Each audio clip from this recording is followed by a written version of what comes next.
Snow White and the Rose Red. And just to switch it up, instead of doing the same story again, I figured today that I would do the Snow White and Rose Red. Plus, I'm not 100% sure what that story is, so let's go on this adventure together. Okay. There once was a poor widow who lived in a lonely cottage. In front of the cottage was a garden wherein stood 2 rose trees, one of which bore white and the other red roses. She had 2 children who were like the 2 rose trees. One she called Snow White, and the other Rose Red. They were as good and happy, as busy and cheerful as ever 2 children in the world were. Only Snow White was more quiet and gentle than Rose Red. Rose Red liked better to run about the meadows and fields seeking flowers and catching butterflies. But Snow White sat at home with her mother and helped her with the housework or read to her when there was nothing to do. The 2 children were so fond of each other that they were always held each other by the hand when they went out together. And when Snow White said, "We will not leave each other," Rose Red answered, "Never so long as we live." And their mothers would add, "What one has, she must share with the other." They often ran about the forest alone and gathered red berries, and no beast did them any harm, but came close to them trustfully. The little hare would eat a cabbage leaf out of their hands.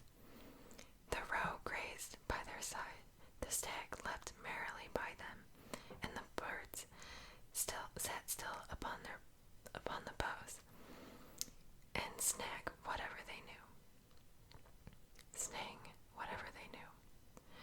No mishap overtook them. If they had stayed too late in the forest and night came on, they laid themselves down near one another upon the moss and slept until morning came. And their mother knew this and had no distress on their account. Once, when they had spent the night in the wood and the dawn had roused them, they saw a beautiful child in a shining white dress sitting near their bed. He got up and looked quite kindly at them, but said nothing and went away into the forest.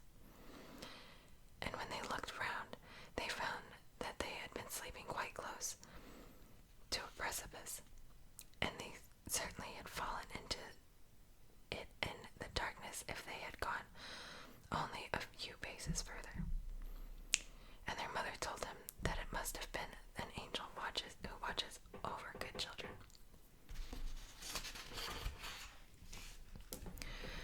Snow White and Rose Red kept their mother's little cottage so neat that it was a pleasure to look inside it. In the summer, Rose Red took care of the house, and every morning laid a wreath of flowers by her mother's bed before she awoke, in which, with a rose from each tree. In the winter, Snow White lit the fire and hung the kettle on the wrekin. The kettle was of copper and shone like gold, so brightly was it polished. In the evening, when the snowflakes fell, the mother said, "Go, Snow White, and bolt the door." And when they sat around the hearth, and the mother took her spectacles and read aloud out of a large book, and the 2 girls listened as they sat and span.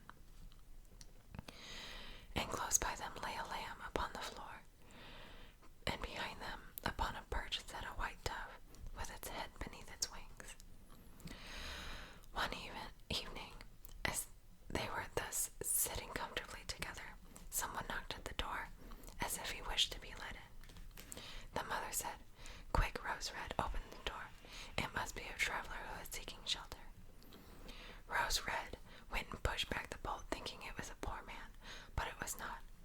It was a bear that stretched his broad black head within the door. Rose Red screamed and sprang back. The lamb bleated, the dove fluttered, and Snow White hid herself behind her mother's bed. But the bear began to speak and said, "Do not be afraid. I will do you no harm. I am half frozen and only want to warm myself a little beside you." "Poor bear," said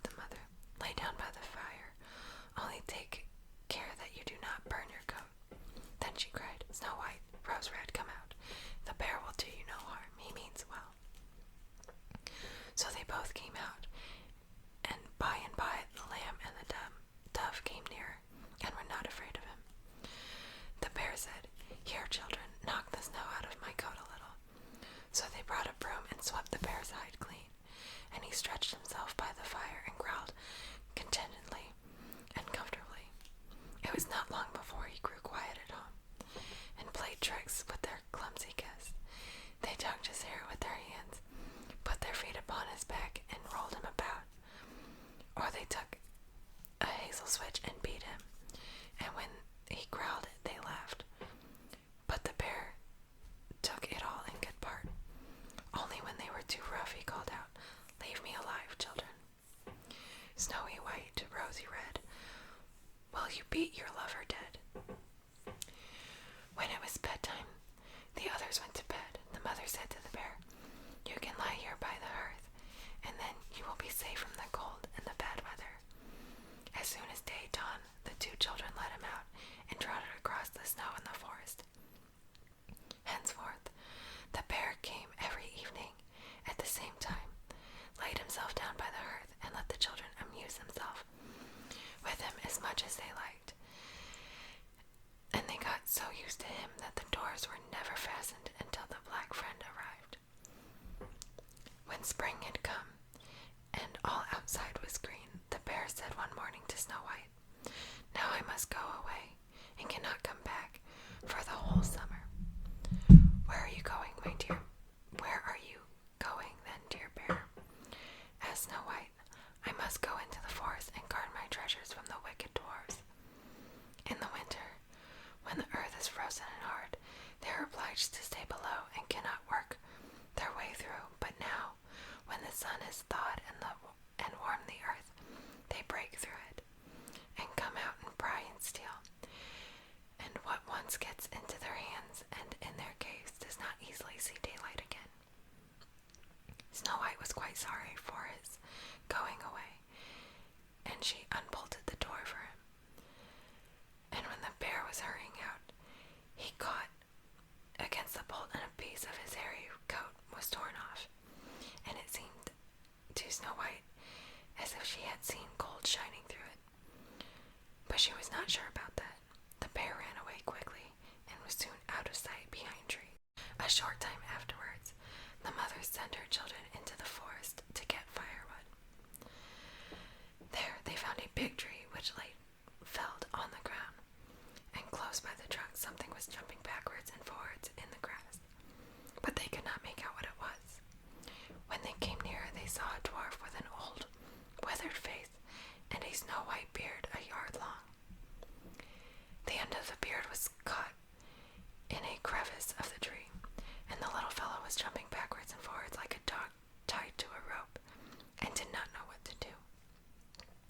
He glared at the girls with his fiery red eyes and cried, "Why do you just stand there? Can you not come here and help me?" "What are you about there, little man?" asked Rose Red. "You stupid prying goose," answered the dwarf. "I was going to split the tree and get a little wood for cooking. The little bit of wood that one of us wants to get burnt up directly with those thick logs. We do not swallow so much as you coarse, greedy folk." I had just driven a wedge safely in, and everything was going as I wished, but the wretched wood was too smooth and suddenly sprang asunder, and the tree closed so quickly that I could not pull out my beautiful white beard. So now it is tight and I cannot get away."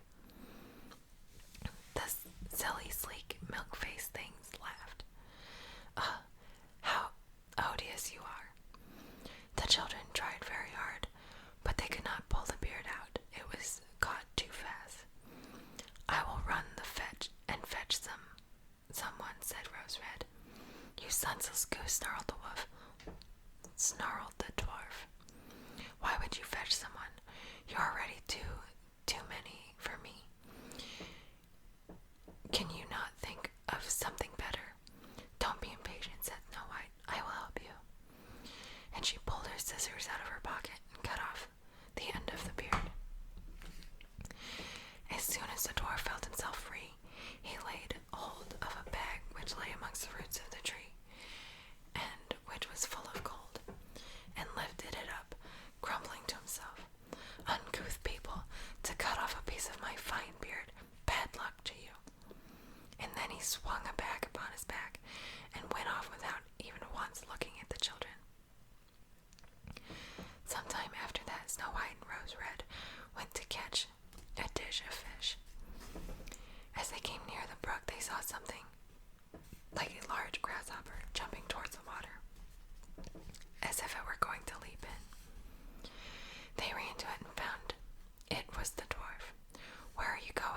rose red. You surely don't want to go into the water. I am not such a fool, cried the dwarf. Don't you see that the accursed fish wants to pull me in? The little man had been sitting there fishing, and unluckily the wind had twisted his beard into the fishing line. Just then a big fish bit, and the feeble creature had not strength to pull it out. The fish kept the upper hand and pulled the dwarf towards him. He held on with all his might and the reeds and rushes, but it was of little good. He was forced to follow the movements of the fish, and it was urgent danger of being dragged into the water. The girls came just in time. They held him fast and tried to free his beard from the line, but all in vain. The beard and line were entangled fast together. Nothing was left but to bring out the scissors and cut the beard, whereby a small part of it was lost. When the dwarf saw that, he screamed out, "Is that civil, you toadstool? You disfigure one's face. Was it not enough to clip off the end of my beard? Now you have to cut off the best part of it. I cannot let myself be seen by my people. I wish you had been made to run the soles off your shoes." Then he took the sack of pearls which lay in the rushes, and without saying a word more, he dragged it away and disappeared behind the stone.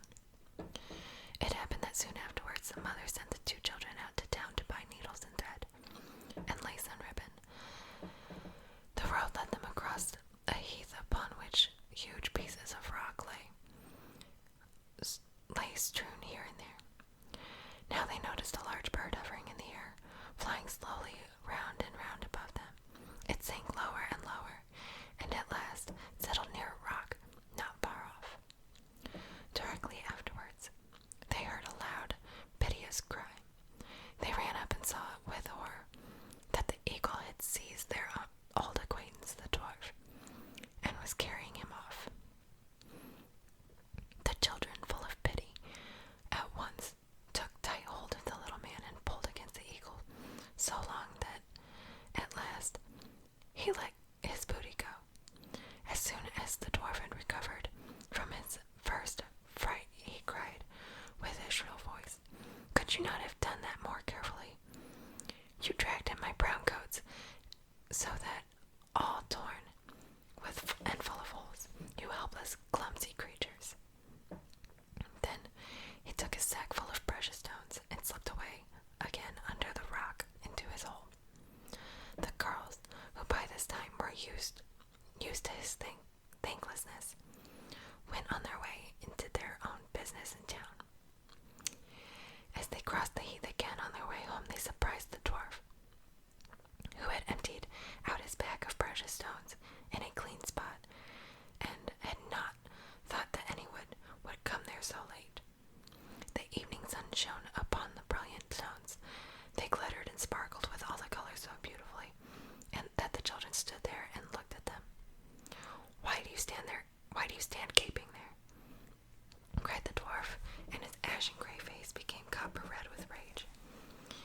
He was going on with his bad words when a loud growling was heard, and the black bear came trotting towards them out of the forest. The dwarf sprang up in fright, but he could not get to his cave, for the bear was already close.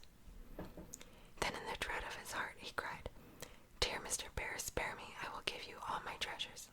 Look, the beautiful jewels lying there. Grant me my life. What do you want with such a slender fellow as I? Would you not feel me between your teeth? Come, take these two wicked girls. They are tender morsels for you, fat and young quails. For mercy's sake, eat them." The bear took no heed in his words, but gave a wicked creature a single blow with his paw, and he did not move again. The girls had run away, but the bear called to them, "Snow White and Rose Red, do not be afraid. Do not be afraid. Wait, I will come with you." Then they knew his voice and waited. And when he came up to them suddenly,